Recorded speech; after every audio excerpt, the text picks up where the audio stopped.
La educación en Colombia es un derecho fundamental, tal como lo dice su artículo 67 en la Constitución Política. Este es un derecho que tiene cada persona y un servicio público con un fin social.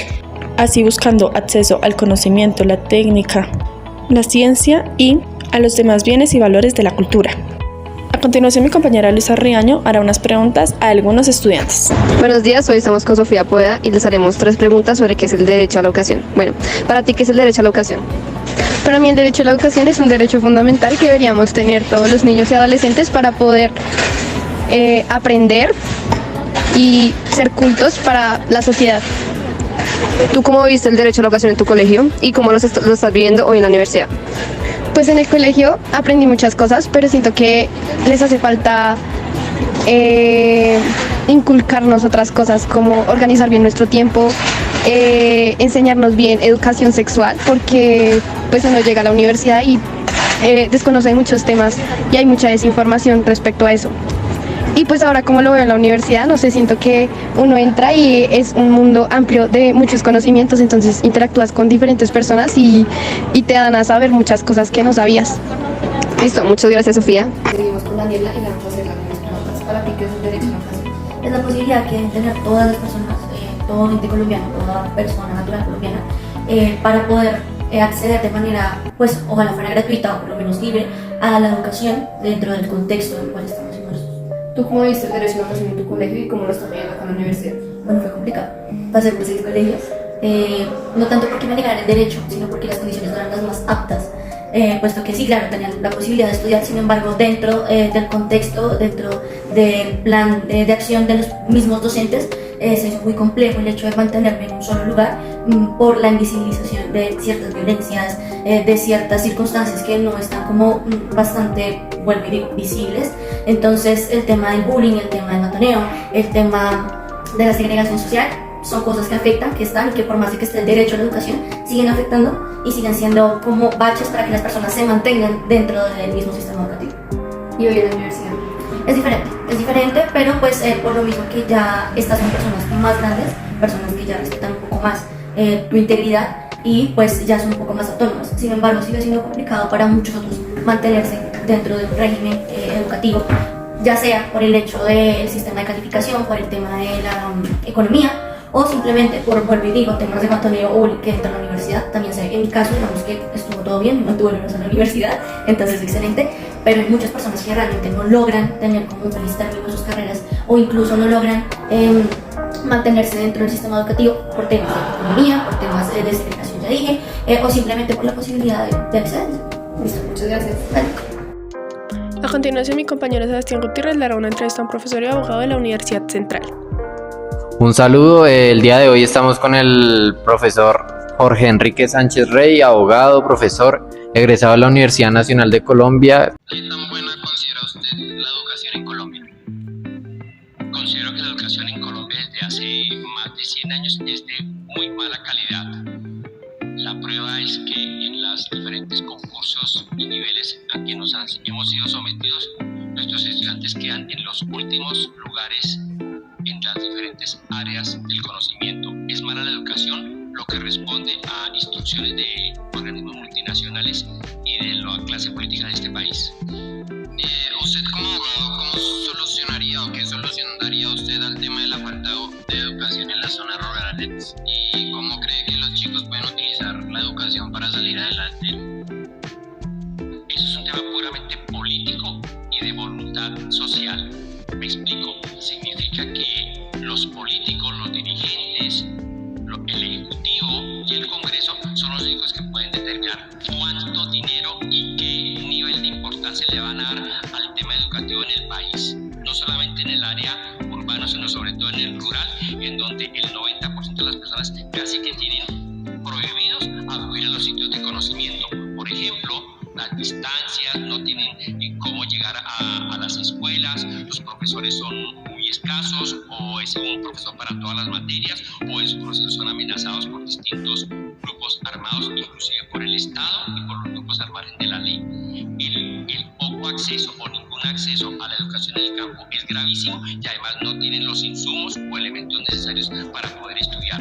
Repito, eso responde a que es un plan mundial y nacional para que la gente no llegue al conocimiento, a estudiar a las escuelas.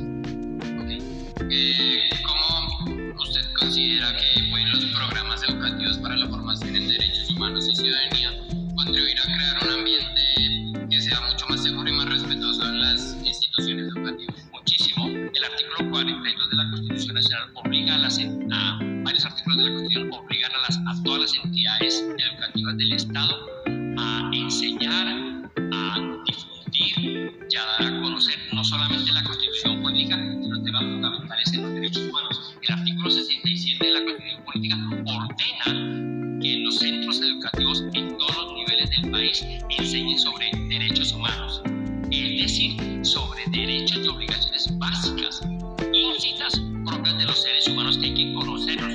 Las personas, al no conocerlos, al no tener oportunidades de descubrirlos o que alguien les enseñe y aplicarlos, no les dan oportunidades de respetarlos, ni de aplicarlos, ni de exigirlos, y a cambio se les da oportunidad de violarlos, de vulnerarlos o desconocerlos. Muchas violaciones se hacen porque la gente desconoce que eso es un derecho, y la gente también desconoce que ese tiene derecho, que lo puede reclamar, y que existen entidades que los pueden ayudar a proteger. Por ejemplo, para los niños y para las mujeres. Bueno, como última pregunta tenemos, ¿cómo se puede garantizar que las medidas de seguridad implementadas en las escuelas cumplan con los requisitos legales para proteger la integridad física y emocional de los estudiantes y el personal educativo? No se puede garantizar. Las pocas medidas que tienen los colegios y las entidades educativas para asegurar la integridad emocional y física de las personas es mínimo. No contamos con recursos, nadie les puede garantizar. Creo que en el mundo no le pueden garantizar que le van a respetar los derechos humanos. Lo que sí podemos enseñarles es que les garantizo que si usted conoce los derechos y las obligaciones, es muy seguro que usted con el tiempo las respete. Esa es la máxima seguridad y garantía que se le puede ofrecer. Pero de por sí las entidades y los organismos, los centros educativos, no nos pueden garantizar que nos van a proteger. No se puede. Ahora pasaremos con Laura Díaz. Hoy nos encontramos con la estudiante Daneira Valentina. Ella hoy nos va a responder unas preguntas acerca de la educación según su perspectiva. Y la primera pregunta sería, ¿consideras que la educación en Colombia actualmente cumple un papel fundamental en la sociedad? Sí, claro. La educación es la primera rama de todo el ser humano como tal, porque si no se educa a un ser humano, queda como un animalito a la deriva del bosque. La educación primeramente tiene que venir desde la casa, desde la familia, como nos venían diciendo desde chiquitos, desde ahí se forma el respeto, el compañerismo, la solidaridad, entre otras cosas. Ya en el colegio lo que se hace es, ¿cómo lo digo? Incrementar más esos valores, pero pues considero que actualmente no se está viendo como esa buena educación, sino que se está enseñando por enseñar. ¿Cómo solucionarías la falta de educación en las zonas rurales? Y a base de lo que digas, ¿cómo crees que estos chicos podrían implementarlo para mejorarlo? Bueno, pues sería lo que todo el mundo dice, tratar de llevar métodos de enseñanza a lugares, a zonas donde es muy difícil, pero muchas veces las personas que viven en este tipo de lugares rurales no quieren ser educados, ¿sí? Por la tradición, las enseñanzas que han venido de generación en generación en generación. ¿Qué es lo que se tiene que hacer y qué es lo que se ha visto actualmente? Que muchos jóvenes de campo rompen ese esquema con el que se ha venido, ese esquema de crianza con el que han venido desde generaciones en generaciones, y pues es tratar de seguir motivando a estos jóvenes, porque los jóvenes actualmente son los que van a cambiar todo el paradigma de tradición que se ha venido. ¿Qué métodos?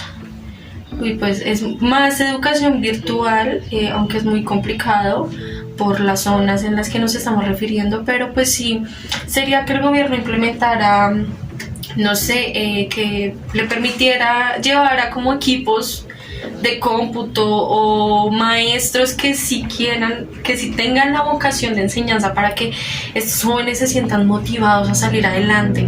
Ya vemos que últimamente muchos jóvenes de campo son los que están saliendo a sacar la cara por nuestro país. Jóvenes, por ejemplo, los que actualmente se van a ir a Harvard, que son jóvenes de campo. O digamos la motivación que genera el examen ICFES. La mayoría de jóvenes que se ganan un buen puntaje son de campo. Pocos son de ciudad, pero la mayoría son de campo. ¿Cómo se puede garantizar que las medidas de seguridad implementadas en las escuelas cumplan con los requisitos legales para proteger la integridad física y emocional de los estudiantes y el personal educativo?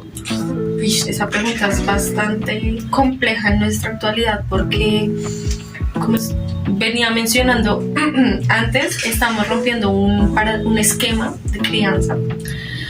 Los jóvenes actualmente estamos en un momento de decir ya basta a ciertas no encuentro ahorita la palabra para mencionarlo, pero estamos rompiendo todo lo que estaba mal antes, estamos generando nuestras propias reglas. ¿Qué pasa?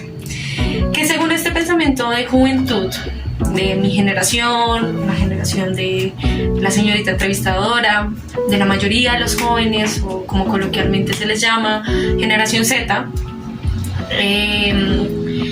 pues estamos entrando mucho al derecho a la libre expresión. ¿Qué pasa? Que en la mayoría de colegios, en sus en su reglamento escolar, muchas veces se ven vulnerados este derecho a la libre expresión. Pongo el ejemplo, no pintarse las uñas de colores, porque daña la imagen de la escuela. Eso es una vulneración al derecho a la libre expresión. O tinturarse el pelo, o cortarse el pelo, o dejárselo largo, ¿sí? Y digamos, como actualmente se está viendo lo que se conoce como género no binario, que son personas que no se identifican con él o con ella, pues es complicado decir cómo. Yo creo que la mejor forma es que los colegios reescriban los reglamentos escolares para estas nuevas formas que se están creando, estos nuevos eslabones que va creando la juventud de hoy en día, que aunque no se crea, es la juventud que nos va a salvar a futuro. Para concluir, podemos decir que en Colombia la educación es un derecho fundamental que lastimosamente hoy en día se ve muy vulnerado. Y para esta problemática la solución es que el Estado tome cartas en el asunto y empieza a adquirir nuevas formas de acceso a la educación más para aquellas personas que no la pueden obtener fácilmente, como lo son aquellos niños que se encuentran en zonas rurales. Gracias.